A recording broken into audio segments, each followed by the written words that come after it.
don't believe aluminum is original to that building. So now we're telling you that you can't do that, What's already there, but yeah. you have to go back and, which in essence makes it more expensive because you have to go back to the original design. So I just want everybody to understand that even though there are guidelines and it's kind of helping that person, these are enforceable actions as well from the historic board. And I have seen historic zoning commissions go through page by page. I have Just to. read it and then give us it, like, y'all study it, make notes, and then y'all start page one. Does anybody have anything on page one? And then that way, as you're thinking, if you own a building downtown, what is? You know, there's so many thousands of scenarios, but it's a good thing to, like, sit and read. Good exercise Yeah. to do. And it also will probably bring y'all together a little bit more as a historic zoning commission, in that when y'all get an application that refers to page 6 or 7, number 4 or 5, and that way that can help guide y'all. So Another instance would be the Kinzer building over across the street, where we all know that aluminum exterior cladding is not appropriate for that building. But I can tell you why they put that aluminum cladding on it is because the brick is in bad shape. That's typically why everybody does it. But if he came over with facade improvement, then we got to take into account that whole facade. So if he said, I want to add a new awning, that comes with the board. But then we've also got to take into account that he's got metal siding that is not original to construction. So that would have to be viewed from this board as well, even though he might not be looking at removing that, because then he's going to have to point and remortar and all of that brick and probably replace some of it if they were to ever, do something like that. But that would just have to be stuff that, I guess we would need to decide. It's going to be a case-by-case basis, of course. Right, there's so many thousands of. But we need to things be, that go in there, and you Yeah. can't be so. but just like any board, we would need to There. be somewhat in line with every decision that we make. yeah, the consistent, that's usually what gets historic zoning commission in trouble, if they're not consistent. Not consistent with what they're doing. So, I think everybody will, but that was just kind of a couple scenarios that we talked about when we were looking outside, earlier before the meeting. And it's things that I think about, because when I was up, working in Columbia, I had to be in the HCC meeting, and it was a very eye-opening experience, because of some of the things that came through and some of the particulars that were called out based off an application to come before this board for a minor improvement, And because that can turn into something. it might do, if y'all have never been to a historic zoning commission, Columbia's is next week, they're going through all the ones for the facade grant, and I'll be at that one, because I'm facilitating that grant, but just to see See their when operation. is their meeting? It's the 13th at 4 o'clock. 4 o'clock? I might try to make it to that one, because it's been a while since I've Yeah. been, but Yeah, but, it's very interesting what comes out of those meetings. it I've is, never said one. just to get that every one of them is pretty neat. Because you get a difference of opinion from here and a difference of opinion from here. And my biggest fear about the historic commission from the offset, from the get-go of CLG and certification and all of that, was that consistency plays a big role in making sure that this board don't come under fire So we also unnecessarily. have to look at why we are a board. I mean, Yes. what is our purpose as a board? Mhm. We don't want people to put aluminum on their buildings. Exactly. You know, we have historic buildings, and we want them to take care of them and to do them the right way. So we kind of have to weigh that with, this is a small community, we don't want to make enemies and that kind of thing, but we also don't. That's why I am so, that's why I want a professional set of guidelines, so we can say that this is what the professionals say, Mhm. rather than this is what we say, you know? Almost certainly, yeah. So especially when it gets to residential, I am really afraid of residential. You better be. So that's kind of why I really want, Oh, yeah. that professional piece of work that Mhm. we can stand behind. behind and not, you know, Oh, yeah, it's something that we didn't create, and then, you know, that adds to. but now, when we get ready to do the facade improvement grant again, they're not doing it this year, but the following year, we will be applying for it, and, that we have a lot more control over, because we're giving them the money to do it, you know, so. On that 60/40, usually it's 60/40, and I think you said the It's cost from number is about $15,000. between 15 and 20, roughly. Y'all have to get a quote, because every town is different. Okay, so who, I can email you a list. perfect, okay. So I guess, And we're not there yet. Yeah, but we're not there We yet. will be No, there. no, so those grants run October to September okay, every year. That's the federal year, so. okay. They open in October? They, like, if you were awarded, we'd start in October. Okay, when does the grant open? The grant application period opens around October, November. And when do they announce? Early January, February, Okay. maybe a little, well, with COVID, they announced May. I'm trying to get a direct deposit slip. It's, yeah, so, you know. How hard is it for a local agency, pairing with a local agency, in creating a set of design guidelines to offset some of the cost? And how So likely? with my strength, this is not one of my strengths. Okay, well.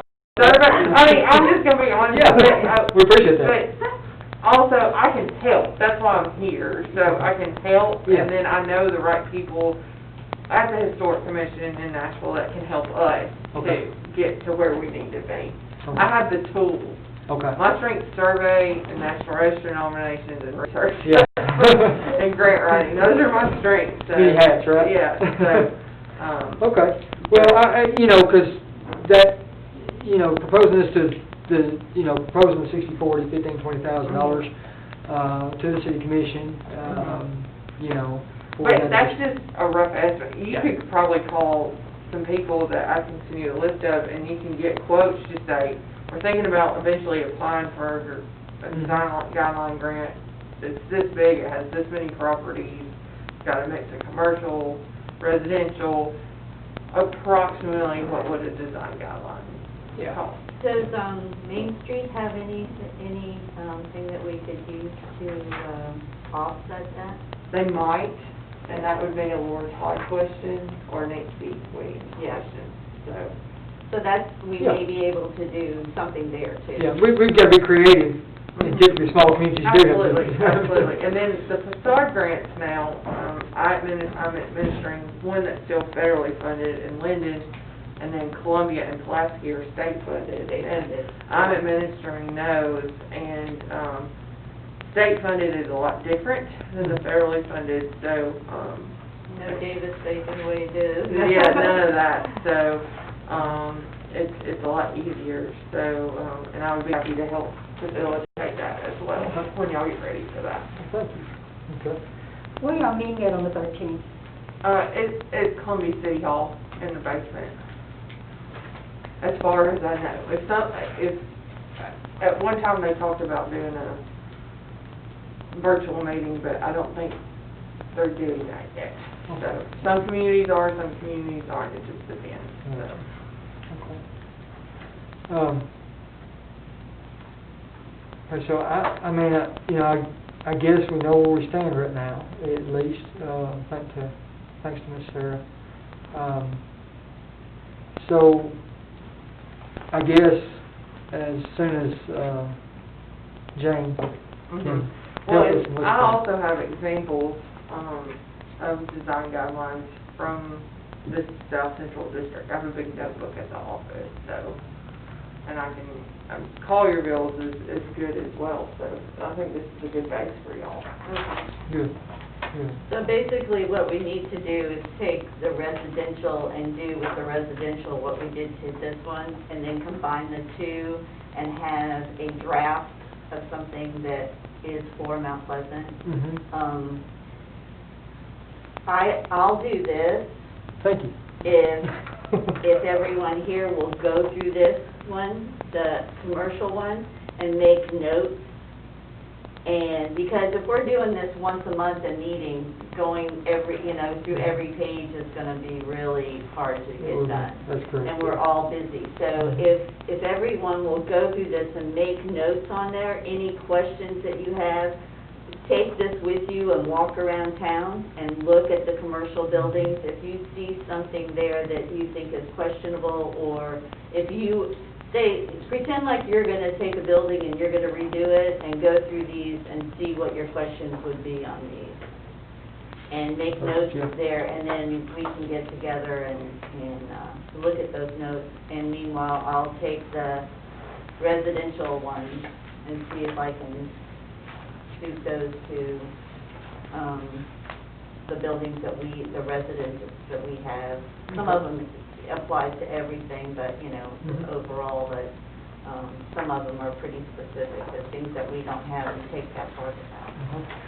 I appreciate you doing that, and if you get them done and you want me to compile them for you, I'll be glad to do that. I'm It'll gonna help take you you a out. while. Yeah, and that's fine, like I said, if you just want me to compile them together, Yeah. I'll be glad to do it, print it out and make sure everybody gets copies. Okay, So yeah. on and so forth, so. And then we'll send them, we can send them. Send them directly to her Send them, as yeah, well. to Jane, that she wants. So all in all, do you think we're following, I think y'all are following the correct steps, so I Okay. think if you're following the guide that Jane Coleman and I have the same document, just keep following that, and then it'll be closed. Okay, very good. The last time I talked to her before she went on maternity leave, she said y'all were getting close with CLC to getting everything done, Okay. so. So we already got the ordinance in place, basically the design guidelines is where we're at this point, I think, and then, getting a good draft together that we could send to somebody and say, Yeah. hey, can, help us out with this, and then we'll go forward from there, I guess, so.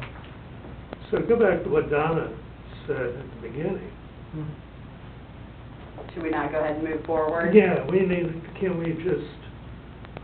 do the residential. Mhm. We need Yeah, to combine yeah. them, we need to get that covered with you. Yeah, well, yes, And then you go, I guess it's just a base anyhow, we're gonna get the grant. yeah, So once we get the two together, and you go, yeah, that looks all right. yeah.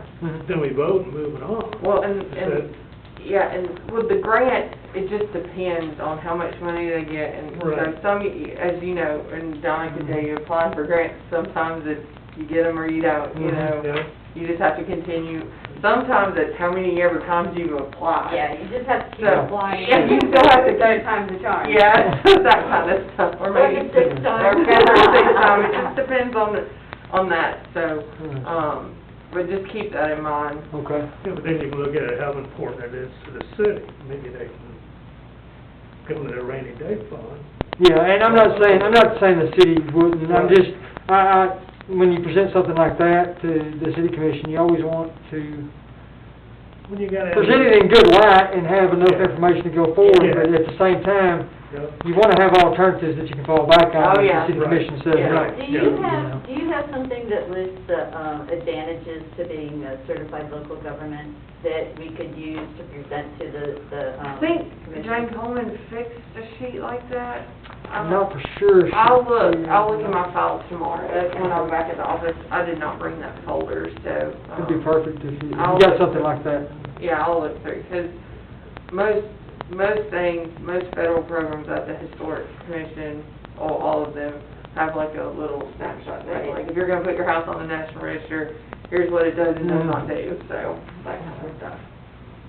But, yeah, what advantages that, are for the city that is being. Well, it adds extra points too on certain all grant of the- applications. Yeah, grant applications, plus they have some, is this the only grant that you have to be a certified local government? Mhm. Yeah. You get extra points on that, so you don't have to physically be one, but it does help in the scoring process. Yeah, but this is the design guidelines, the only grant that that being a certified local government will give you. Yeah. And they're gonna have certified local government training online,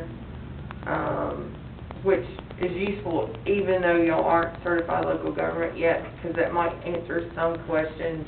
And that's, well, it's tentatively scheduled for, August the 14th, online that day. And when I get more information, I think I sent you a reminder about that, Robert, but What was that, I'm sorry? CLG training online, they're gonna do it on August the 14th. August the 14th. Uh-huh. Okay. And when I get more information, Did we already do that, Robert? Online? No, isn't that where we went? What Columbia did. we had one at St. Peter's last year. Yes, and that's where we went. Yeah. Yeah. So we've done a couple of them. We went to West Tennessee. Okay. A group of us went to West Tennessee. You went, and I went. Lindsay went, Yeah, I went to the- Jeff. and Yeah. Alan went. She does them in the grand divisions, but I think Uh-huh. this time it's all Okay. online. Online. So when I get that information, if y'all want to. Yes, yeah, please. To go. attend August that. 14th, you said? August the 14th, yeah. Okay. And I'll check on all that tomorrow. Okay. Good deal. So,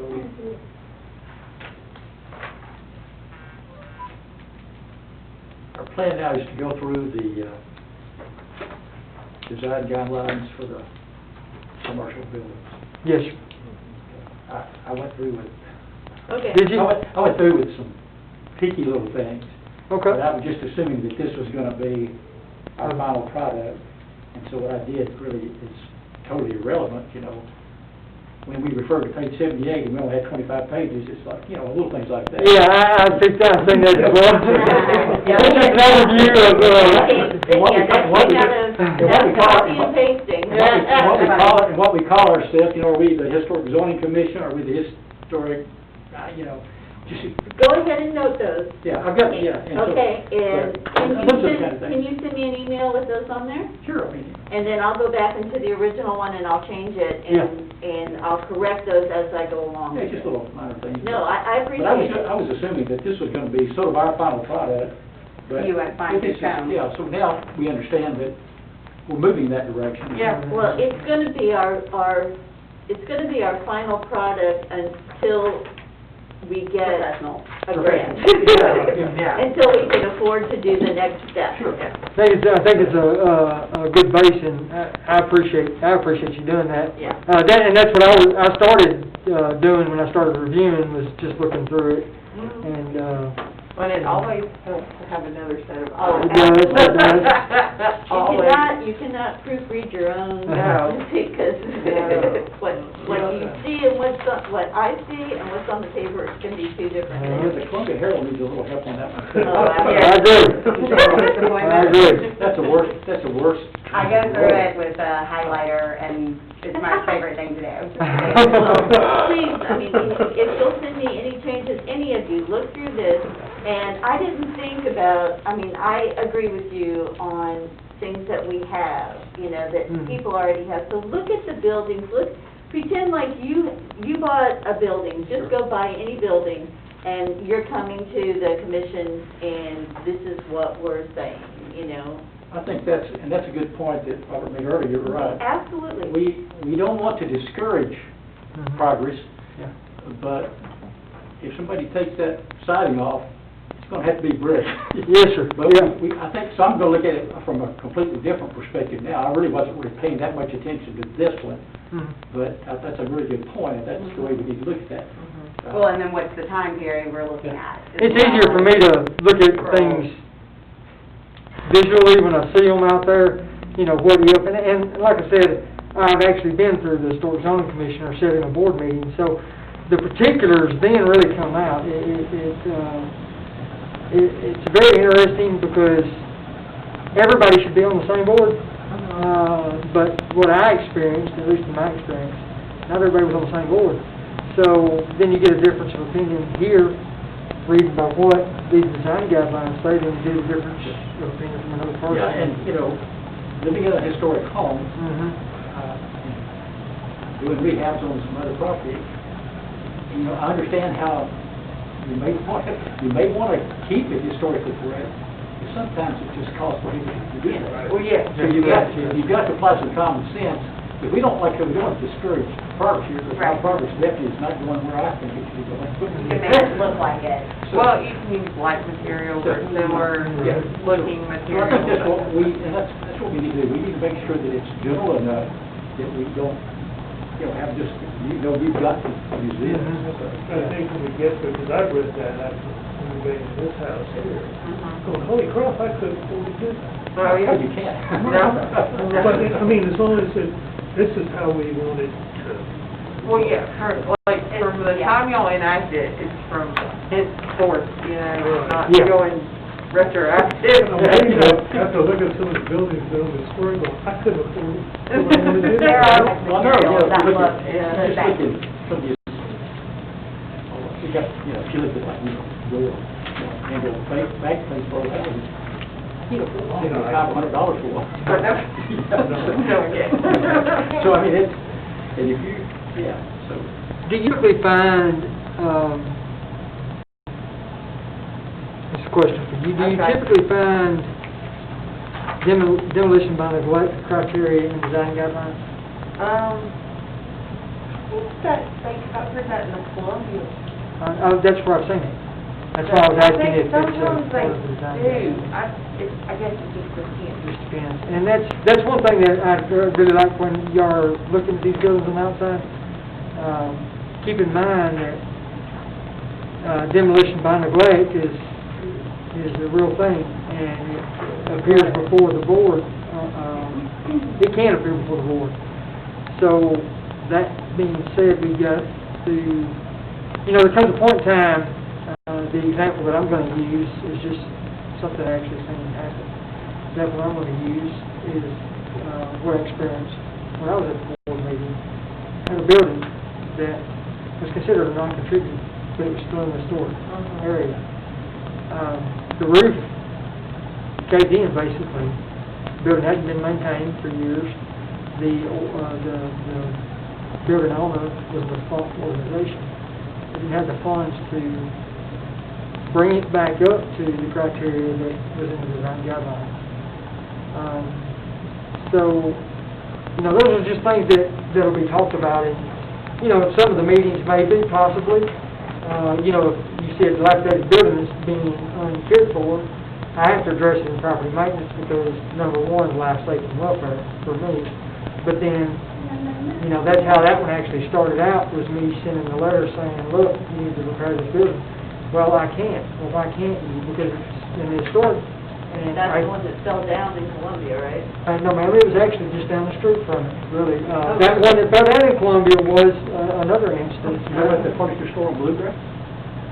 The furniture store in Remember Bluegrass? that one? It was, Yeah, I had it, I ordered the demolition on it initially, but, see, I have to order it from the building standpoint, I'm still part of the store, go ahead. When I was pulling these, out of, the residential, there is a, because I was reading it, there is a, paper in there that is, demolition by neglect. Okay. And so I'll pull that, and in that, we may want to add that to our guidelines, because it is specific about what can be done. I mean, you hate to see an old structure go, but it comes to a point in time to where, in that instance that I was using, where's you gonna get the money? And who's gonna do the work? Well, do you make that an enforceable action and say, well, you're gonna do this, or we're gonna fine you?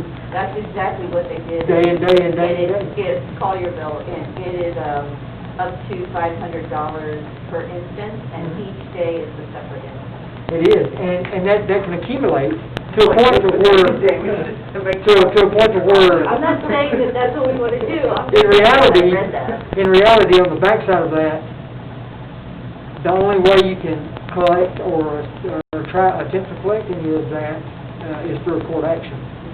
So the decision from this board could directly lead to a court action trying to get fines that have been imposed against that property for not falling within the criteria. But we got to be able to make a decision on, in reality, and using some common sense, as you said a while ago, in reality, would I be able to afford that? Or should we just, even if we don't want to, should we tear that building down, or have that building torn down? Because this guy was actually proposing to tear the building down. He couldn't afford to do anything else. Could he not sell the building? Well, I broke it. Some buildings are unsalvageable. Yeah, so, and he had actually tried to sell the property, but knowing that it falls within the historic, nobody wanted to touch it because they know the cost associated with what was going on. But, you know, and those are decisions that just have to be dealt with, on a case-by-case basis, and you might run across them, you might not ever. Well, but the whole purpose of the demolition by neglecting is to not let it get to that point. where That is correct, yes. It is falling down. Yes. So that's the whole purpose of that regulation. It is, but a lot of your older buildings are already in a state of disrepair that if they do any improvement and have to follow the historic guidelines, it could possibly be cost prohibitive for them to do anything. There's a few of them already like that. I've sat through environmental court in Nashville, and some people just can't afford to do it. So where are we if we're, you know, If something like that happens, you know, we just need to have a mindset that we could be presented with something like that, and then, you know, under our current code, does the city basically do the demolition, put the lien against that lot? Is that what we do here? most of the time, that's what happens. Yeah. And the sad end of that is, if you ever recoup any of that money, if you place a lien, number one, it has to be above a certain amount, and most demolitions are. If you place a lien, that property never sells, it goes back to taxes because they don't pay the taxes on it. And then the county ends up with a piece of property that's got a lien on it, and then But it's county property. it's county property, and then what happens is, or it's city property, and then what happens is, we end up taking care of the property, but never recouping any of the funding, which, you know, that's, you can't do anything about You that. end up with an expensive parking lot, huh? Exactly, you sell it. Yeah, I mean, you know, you can't do anything about that, but, and selling the property, yes, that's great, but still, you're not gonna, recoup even a small, I mean, they sold property in Columbia right and left on houses that was torn down, and the percentage value of the recoup on the money that was spent on that piece of property was below 10%, in most cases. And some of the lots aren't big enough for you to put anything back on once you tear them down. Yeah, but that's just, you know, that's like, I've seen it all, so that's why I'm just telling y'all that on that demolition by neglect, that, you know, that could be a probability, that we would have to actually hear somebody in here pleading their case, and then what are we gonna do as a board to, I mean, I know where I stand on this.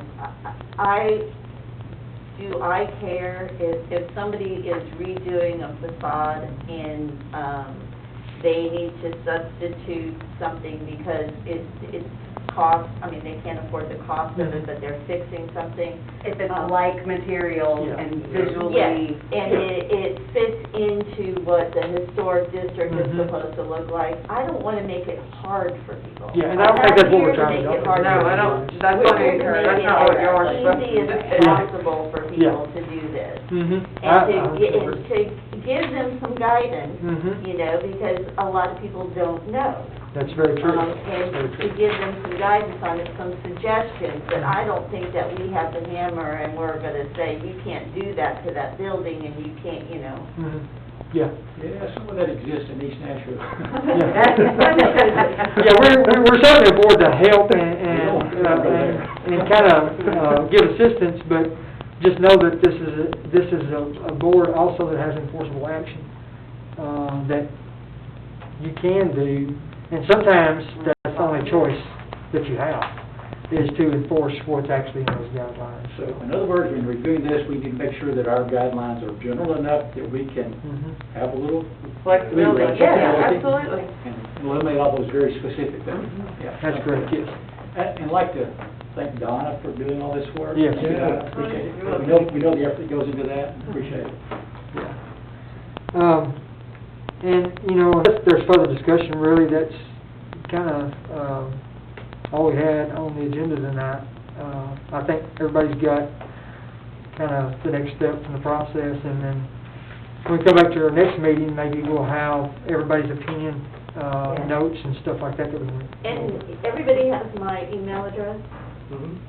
Okay, just go ahead and email them. I would rather you email them to me as Okay. you see them, and I can make those changes. And then we'll come back at the next meeting, and I'll have all those corrections made. And then, if you see something that stands out, I'll put together some notes and what page it's on and that kind of stuff, so it won't take us so long to go through it. Again, thank you for coming. Yeah, Oh, no thank you. problem. Our office is right over here in Cherry Glen, and I live in northern Murray County, so I can come just about any time, as long as I have childcare. Oh, thank you, those Yes, info yes. is great. So there's no vote that's really needed because we don't have a passage or, disapproval, but, that would take us basically to the adjournment process. I'll make a motion that we adjourn. We have a motion from Mr. Dobson, Second. we have a second from Mr. Barrier to adjourn the meeting. All in favor? Don also always makes that motion. He's Aye. the first one. Meeting cracked me up so much.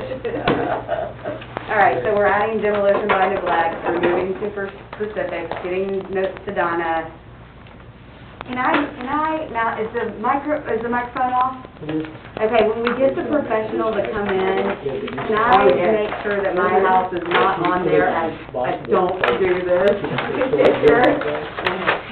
Your house calls for it, Oh, don't it? yeah.